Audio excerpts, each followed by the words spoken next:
Hello, good day, and welcome to this session on the nature of commercial relationships. By the end of this session, you should be able to know the nature of commercial relationships in supply chains, as well as identify the appropriate relationship to adopt in business. When we say commercial relationships, what are they? They refer to connections that exist between entities who engage in commerce. So basically, commercial relationships refers to the interactions that exist between businesses and other entities with whom they deal with. For instance, interactions between a business and its customer, interactions between a business and its suppliers, as well as interaction between a business and its third-party logistics companies. And commercial relationships, as they say, are distinct from social relationships. Social relationships, which refer to the interactions between a person and another person, unlike commercial relationships where organizations deal with people in terms of or in their capacity as a business and not as an individual person. And commercial relationships are mostly one sided and emotionless because businesses want to deal with their other actors with the aim of achieving profit. So there's nothing attached to that relationship. The only attachment that organizations have with their actors, which may be customers, suppliers, or third party providers, is the commerce or the legal backing that comes with the business. However, regardless of these distinctions, there are certain similarities that characterize commercial relationships and then social relationships. And some of these include relationships implying longevity. In essence, both social and commercial relationships are characterized by a certain level of interaction.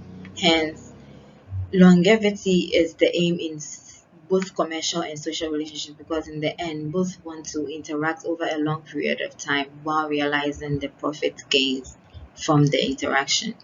And relationships are also the second characteristic is that relationships are different from a transaction, where transactions are characterized by one-off and disregard for the relationship aspect. So relationships are characterized by long-term dedication to commitment and then information sharing among others. But transaction is where you engage with one person and then you are no longer interested in the outcome of whatever interaction you had with the person.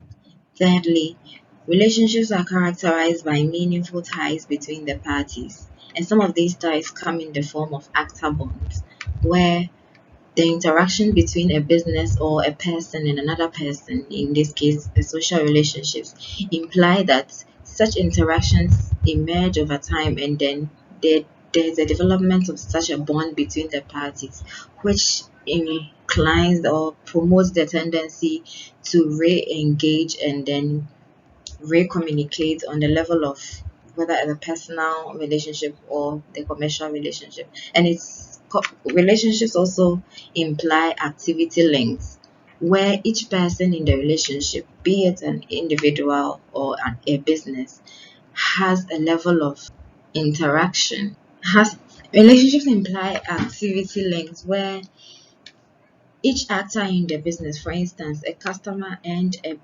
business, their activities are interlinked. Customers demand influence what businesses provide. So the activities of both parties are linked.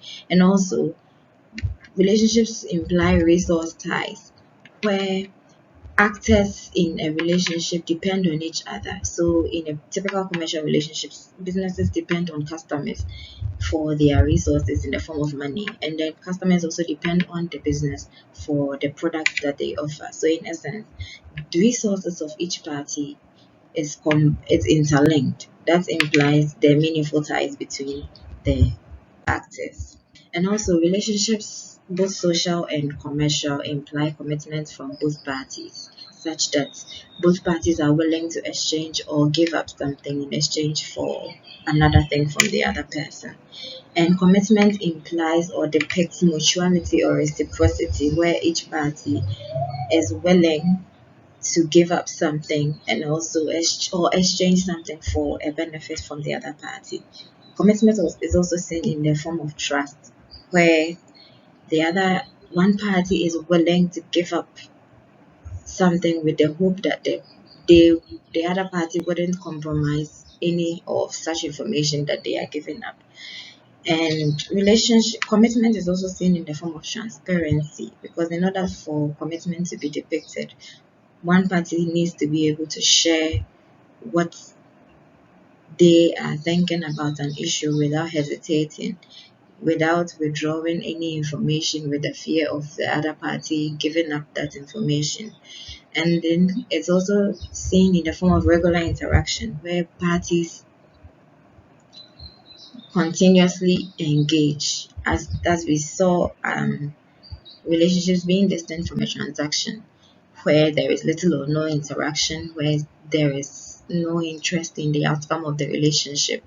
And then in commitment, there is also information asymmetry, where information exchange is equal between the parties. There is no skewness in information exchange, as one party does not withhold information from the other. So, in this session, we have looked at the meaning of commercial relationships, what commercial relationships entails, the distinction between a commercial or a relationship as it is from a transaction, and also the characteristics of relationships. Thank you.